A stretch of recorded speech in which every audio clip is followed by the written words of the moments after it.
This is going to be a quick unboxing and setup video on the new Atomos Zato Connect, a 5-inch network-connected monitor and encoder.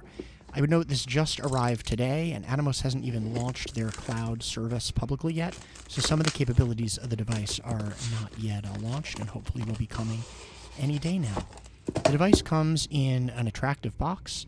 I'm going to start out by showing you what we get in the kit, and then work on setting this up with an HDMI camera and a USB webcam. First thing in the box is the device itself, just covering up the serial number there. It's got an adhesive screen protector that I'll remove as I do setup. And then under a piece of foam and a desiccant packet, we've got some stickers and some documentation, a padded cover that you can keep the monitor in, and then 2 boxes containing some additional accessories for the device. So first up, we've got a couple of little colorful antenna tips. It comes with 2 antennas that have black tips on them, but you can sub them out for other colors. If you need identification, a microfiber cloth, and before that, a little carrying case for the antennas. Those are additional covers for the antenna ports on the back of the device itself. If you've removed the antennas, it's got 2 ports on it that are covered. You can replace those covers. That's a USB-C Ethernet adapter and a USB-C to USB-C cable. So here's everything that is in the kit with the device there at the center. There's an 8-page quick start. No manual yet on Atomos's website. It shows no manual, but hopefully that's coming any day soon. Some instructions on physical features. The one thing I actually had a little trouble with was you have to double-click the power button to turn the device on. And hold it for about 4 seconds when it's on to turn off. So it's a double click to turn the device on. Let's peel off that screen cover. This is an NP battery that I've got not included with the device. You can also power with USB-C power delivery, and then we'll add an SD card to the side. That's where the recording is going to happen. So double click.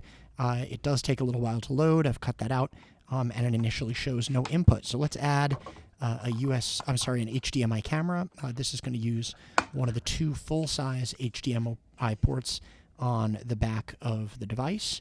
And so that's now coming in as the default input. If you hit the menu button on the input side, you can switch to a USB input by tapping where that little arrow next to HDMI was. And I've also plugged in a USB webcam. This is the Kio Razr. So just to run through the menus, under input-output, we've got input. You can choose between HDMI and USB. No choices on output. There's the audio mixer that lets you toggle each source on and off, adjust levels. It's going to show metering on those things, and then you can also turn on and off monitoring of each source by pressing the headphone button. On the network tab, you can select a Wi-Fi network once you've connected the antennas, or connect to Ethernet. Connect is not yet available. You can add overlays as PNGs or JPEGs, I believe. And then in recording mode, you can choose between high quality, medium quality, low quality, and an X quality, all H.264. You can change the file name that gets used as a standalone with the date and time.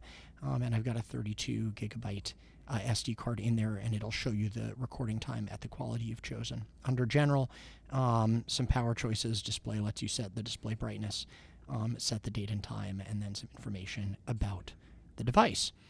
So here we are at the main screen. You see we have some aspect ratio choices at the bottom, which is not just going to show guides on screen, but it'll actually, I believe, record in that aspect ratio, or maybe it's just that it's going to play back. Hi, this is me. I'm getting ratio recorded right guides now. That you've chosen. I'm not actually sure.